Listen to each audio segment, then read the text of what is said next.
안녕하세요. 오늘은 창세기 48장부터 50장까지를 공부합니다. 창세기 48장을 보시면 이제 야곱이 나이가 들어서 아파요. 아마 죽을 날이 이제 얼마 남지 않은 그런 상황 같은데, 이제 요셉이 자기의 두 아들 므낫세와 에브라임을 데리고 야곱을 만나러 옵니다.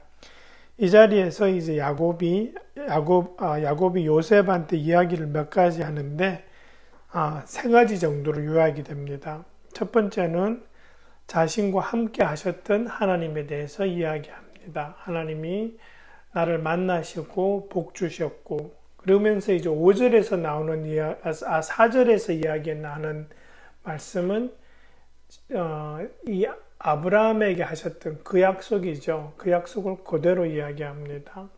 자손이 많아지게 하고 땅을 주시겠다고 하신 그 약속. 그리고 두 번째로 이야기하는 것은 요셉의 두 아들을 자기의 아들로 그렇게 삼고 싶다라는 그런 말이고요. 세 번째로는 그 요셉의 어머니 라헬에 대한 이야기죠.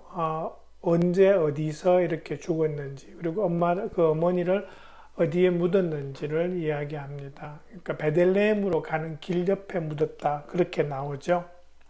근데 여기서 이제 므낫세와 에브라임을 입양한다라는 거잖아요. 근데 이게 어떻게 되는 거냐 하면은, 실제로는 입양하게 되면 이 두 아들이 요셉의 아들이 아니라 야곱의 아들이 됩니다. 그러니까 유산을 분배받을 자격이 생깁니다. 근데 이 유산이라는 것이 실질적으로는 나중에 가나안에 들어가서 땅을 분배받는 그 권리거든요. 그렇게 되다 보니까 실제로 이 요셉이 받는 몫이, 그러니까 요셉의 자손이 받는 몫이 두 몫이 되어버리죠. 그러다 보니까 다른 형제들이 한 몫씩 받는 데 비해서 요셉은 두 몫을 받죠. 그러니까 이 장자가 두 몫이잖아요. 그러니까 이 장자의 권리가 요셉에게 넘어왔다라는 것을 이제 이렇게 다른 의미로 볼 수 있는 그런 대목입니다. 그 가나안 땅 보시면은 레위 지파는 땅을 이렇게 직접적으로 분배받지 않습니다. 그러니까 12지파 중에 레위가 빠지면은 11지파가 남죠. 그러면 땅을 11지파로 분배하느냐? 아닙니다. 므낫세와 에브라임이 한 지파로 들어오기 때문에 요셉 지파 대신에 그렇게 돼버리니까 전체적으로는 12지파가 돼요. 그러니까 12등분이 되는 거는 맞는데 요셉의 후손이 2배를 받는 그 몫이 그런 계산법이 되는 거죠. 그 다음에 이제 그 9절부터 20절까지 내용을 쭉 보시면은요, 이 대목은 야곱이 그 요셉의 두 아들을 축복하는 장면입니다. 그러니까 눈이 침침했죠. 그러니까 아주 예전에 이삭이 에서와 그 야곱을 축복하던 장면하고 비슷합니다. 눈이 침침한 상태에서 요셉이 어떻게 하느냐 하니까 자기 맏아들을 야곱의 오른쪽에, 그리고 둘째 아들 에브라임을 왼쪽에 앉힙니다. 그래서 손을 이렇게 내밀면 오른손은 맞이, 왼손은 그 둘째를 축복하는 그런 위치에 딱 놓았는데, 이 눈이 침침한 야곱이 축복을 하면서 손을 엇갈리게 내밉니다. 다시 말해서 오른손이 둘째인 에브라임을 축복하고 왼손이 맞이인 므낫세를 축복합니다. 그러니까 이제 요셉이 아버지 아니라고, 잘못됐다고 이야기하는데도 불구하고 야곱이 그걸 그렇게 그냥 축복합니다. 그러면서 하는 말이 나도 안다 그러죠. 19절 보시면 나도 안다. 내 아들아 나도 안다. 므낫세가 한 결례를 이루고 크게 되겠지만 그 아우가 형보다 더 크게 되고 아우의 자손에게서 여러 결례가 갈라져 나올 것이다. 이렇게 합니다. 다시 말해서 둘째가 첫째보다 더 크게 될 것이다 그러죠. 근데 실제로 이 말씀처럼 이 말처럼 이스라엘의 후손들 중에 에브라임이 가장 강성한 지파가 됩니다. 여러분 그 뒤에 나중에 쭉 그 구약을 읽다 보면 가장 많이 나오는 지파가 에브라임 지파입니다. 남왕국이 북왕국과 남왕국으로 나중에 갈리는데 북왕국은 유다 지파가 차지하죠. 그러니까 그렇게 되고 남왕국은 나머지 전체 지파인데도 불구하고 대표성은 에브라임 지파가 가집니다. 그만큼 이 19절의 내용이 그대로 이어졌다라는 걸 알 수 있고요. 그러니까 계속 그러죠, 여러분. 보시면은 에서는 맞은데도 그 동생보다 못하게 되고 여기서도 똑같은 일이 벌어집니다. 그러니까 그냥 생각하면 이 축복이 권리라고 생각하면 첫째가 가져야 되는 그 권리 같은데 바뀝니다. 여기서 이제 우리가 생각해 볼 수 있는 것은 축복은 어떤 내가 쟁취하는 권리가 아니고 하나님이 주시는 선물이라는 그런 쪽으로 한번 생각해 볼 수 있다는 것입니다. 그 다음에 이제 22절에 가시면은요, 그런 내용이 나오죠. 야곱이 마지막으로 하는 말입니다. 그리고 내 형제들 위에 군림할 너에게는 세겜을 더 준다. 세겜은 내가 칼과 활로 아무리 사람의 손에서 빼앗은 것이다. 이런 말을 합니다. 요 세겜이라는 단어가요, 다른 성경책을 보면은, 예를 들어서 개역 개정을 보면은 세겜이라는 그 말에 이렇게 주석이 달립니다. 그러면서 다른 의미로는 또 한 몫을 이런 의미가 있다라고 되어 있어요. 우리 새 번역에서는 그런 말이 없는데, 그리고 다른 영어 성경을 보면은 실로가 오기까지 그 한 몫을 한 몫이라는 그런 말이 나옵니다. 그 말이 뭐냐 하니까 그 한 몫이라는 말의 의미가 또 발음이요, 세겜이라는 말과 비슷합니다. 그래서 번역을 할 때 조금 어렵습니다. 그러다 보니까 세겜으로 번역한 것도 있고 또 다른 한편으로는 또 한 몫을 더 준다라는 그런 의미로 번역하는 영어 성경들도 있습니다. 그런데 전체적으로 잘 보면은 이 세겜이 어떤 곳입니까? 창세기 35장 25절 29절에서 그 야곱의 아들들이 그 쟁취한 곳이죠. 근데 그런 면에서 보면 이 내용적으로도 세겜으로 이렇게 번역해도 괜찮을 것입니다. 그래서 우리 새번역은 그냥 주석 없이 세겜이라고 번역했고요. 개역 개정에는 세겜에다가 이렇게 주석 번호를 붙여가지고 다른 의미를 이렇게 부여해 놓은 것을 알 수 있습니다. 그 다음에 이제 49장으로 넘어가면은요, 49장에서 보면은, 그 야곱이 자기 12아들을 축복하는 내용이 쭉 나옵니다. 일종의 야곱의 유언이죠. 그런데, 보시면은 이제 각 아들에게 뒷날에 너희가 겪을 일을 내가 너희에게 말하겠다라고 합니다. 1절에서. 그러니까 이게 축복의 말인과 동시에 앞으로의 예언입니다. 어떻게 될 것이다. 그러면서 쭉 나오는데, 거기 시므온과 레위는 보시면은 이게 축복이 아니라 좀 저주 같다고 제가 예전에 한 말씀 드린 적이 있는데, 거기에서 보시면 그 7절에서 이런 말을 합니다. 이들을, 그러니까 시므온과 레위의 후손을 야곱 자손 사이에 분산시키고 이스라엘 백성 사이에 흩어버릴 것이다. 그런 말을 해요.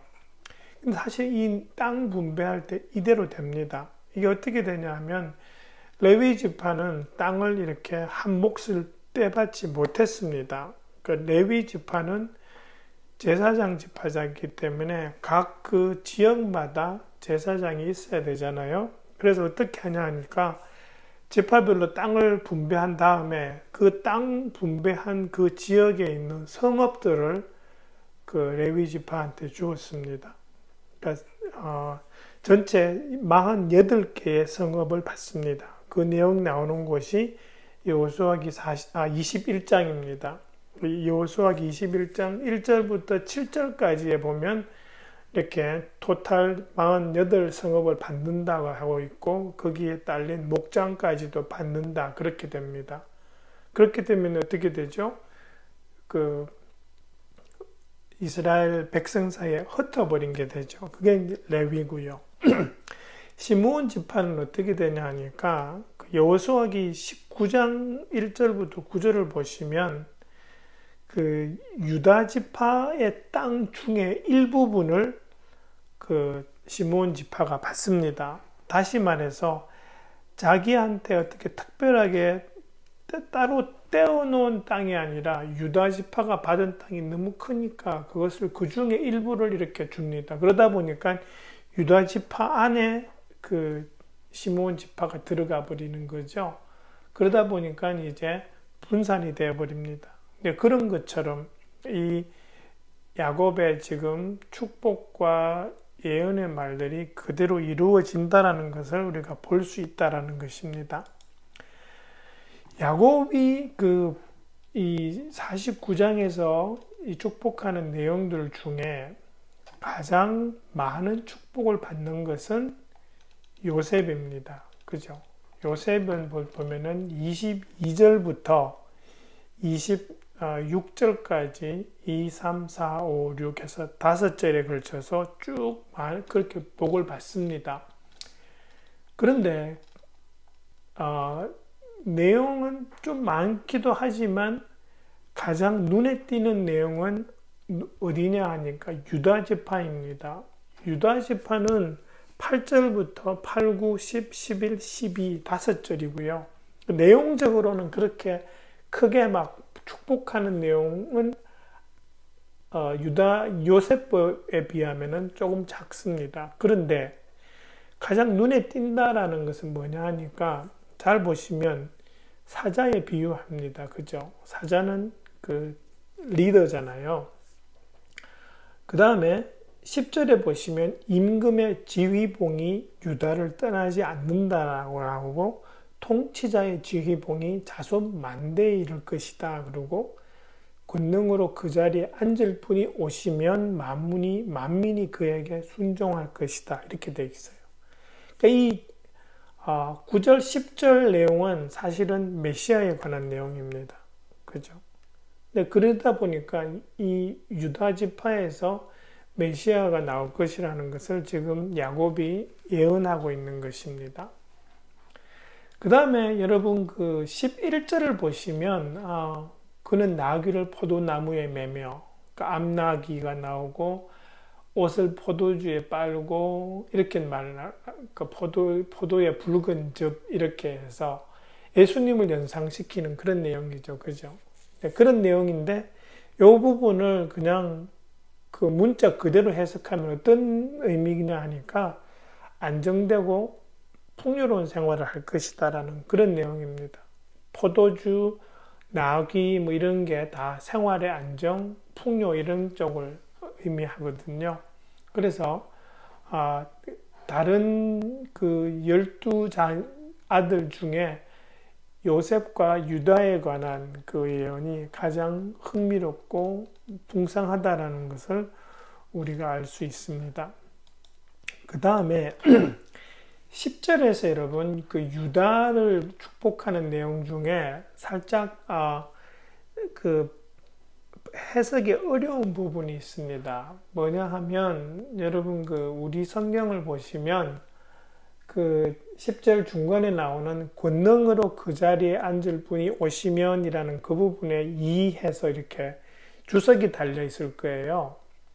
그리고 똑같은 구절을요, 여러분 개역 개정 성경으로 보시면 번역이 다릅니다. 우리는 권능으로 그 자리에 앉을 분이 오시면 이라고 번역을 했는데 개역 개정은 실로가 오시기까지 이렇게 번역을 해놨어요. 근데 그걸 우리는 주석으로 처리했죠. 그죠? 근데 영어 성경에도 보면 실로가 오시기까지라고 번역한 성경이 대부분입니다. 그런데 내용적으로는 메시아에 관한 내용적으로는 저희 새 번역한 것이 의미상으로는 더 맞습니다. 근데 이 실로라는 쪽으로 해석을 하면 실로가 무슨 의미인가에 대해서 되게 궁금하게 되는데요. 실로라는 것은 여러분 그 사무엘기를 보시면 아시겠지만 초창기에 그 왕이 세워지기까지 이 십계명이 들어있던 하나님의 성궤가 있던 곳이 실로입니다. 네, 그런 면으로 보면 이제 그렇게 연결해서 하나님의 임재 또 오실 분 이런 식으로 이제 해석을 하면 그 실로가 약간 이 하나님의 임재하고 이쪽으로 연결이 된다라는 걸 알 수 있죠. 그래서 약간 그렇게 해석이 달라질 수도 있고 어려울 수도 있다라는 것, 그렇지만은 우리 새번역 성경이 가장 의미적으로는 가깝다라는 걸 이렇게 알아두시면 될 것 같아요. 그 다음에 여러분 그 18절을 한번 보시면 쭉 이제 야곱이 축복하는데 다한을 축복한 그 중간에 18절에 보면 주님 제가 주님의 구원을 기다립니다. 그러니까 뜬금없이 앞에 내용하고 뭔가 이렇게 연결이 안 되죠. 아들들을 계속 축복하는 자리에 18절이 툭 들어가요. 이게 그러니까 중간에 야곱이 축복하는 가운데 툭 내뱉은 말입니다. 이게 무슨 의미냐? 의미가 여러 가지로 해석이 됩니다. 첫 번째로는 자기 자손을 지금 축복하는 의미잖아요. 중간이에요. 그러다 보니까 이제 자기 자손들의 잘 되려 그러면 하나님의 어떤 구원, 하나님의 임재하심이 있어야 되겠다라는 쪽을 생각이 들어서 그거를 이야기했을 수도 있고요. 그 다음에 단 지파를 쭉 축복하다가 단에서 딱 이야기하는 게 이 하나님의 절대적인 이 도우심이 있어야지 단이 잘 되겠다라는 쪽으로 해석이 되기도 하고, 아니면 자기 자신을 위한 걸 수도 있습니다. 제가 주님의 구원을 기다립니다. 이러니까요. 그러니까 이게 자기가 지금 쭉 축복하는 가운데 하나님이 지금 이렇게 도우셔야지 자기가 이걸 다 끝낼 수 있고 그렇다는 그런 의미로도 이제 해석이 되는 거죠. 그래서 이 부분은 보실 때 그냥 이 문맥을 따라 해석하셔도 되고요. 그러니까 제가 말씀드린 그 세 개 중에 어느 것으로 해석을 해도 크게 문제되지는 않습니다. 그냥 이렇구나 궁금해 하셨던 분이 계셨을까봐 좀 하나 또 말씀드려 보았습니다. 그 다음에 이제 49장 마지막에 가면 이제 야곱이 죽죠. 죽으면서 이제 유언을 남기죠. 자기를 이 이집트 땅에 묻지 말고 그 에브론 땅에 있는 그 막벨라 굴에 나를 묻어라. 이제 그렇게 이제 말씀하죠. 그러니까 자기 조상이 묻힌 그곳에 가고 싶다라는 말입니다. 그러면서 이제 50장으로 넘어오면 50장의 초반 대부분은 이 장례를 치르는 내용입니다. 그러니까 요셉이 얼마나 권세가 있었는지를, 어떤 위치를 차지하고 있었는지를 단적으로 보여주죠. 그러니까 모든 것이 요셉이 원하는 방식으로 다 연결이 되고 아주 길게 그렇게 장례를 치릅니다. 하루 이틀이 아니라 거의 한 40일 동안 그 방부제를 넣고 그러죠. 그러고 난 다음에 곡을 하고 70일을 합니다. 토탈 110일 걸리죠. 그러고 난 다음에 이제 묻으러 내려갑니다. 그러다 보니까 이 장례가 적어도 글쎄요, 한 4달, 5달은 걸리지 않았을까요? 그러면서 이제 그러면서 이제 볼 수 있는 것은 진짜 요셉이 아버지의 유언대로 따랐다라는 걸 확인할 수 있고요. 그 다음에 이제 나오는 내용이 형들에 관한 내용이 나오죠. 그 중에 이제 16절 한번 보세요.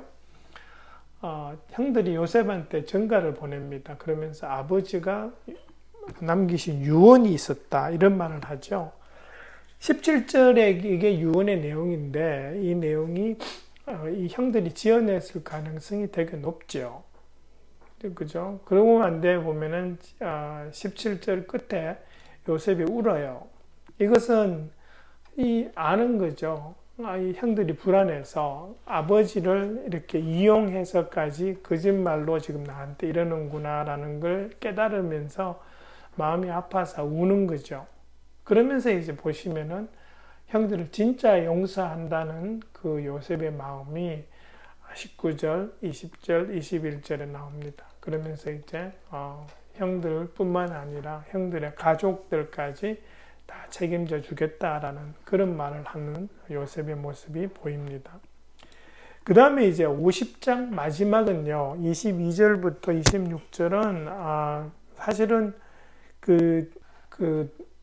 보시면은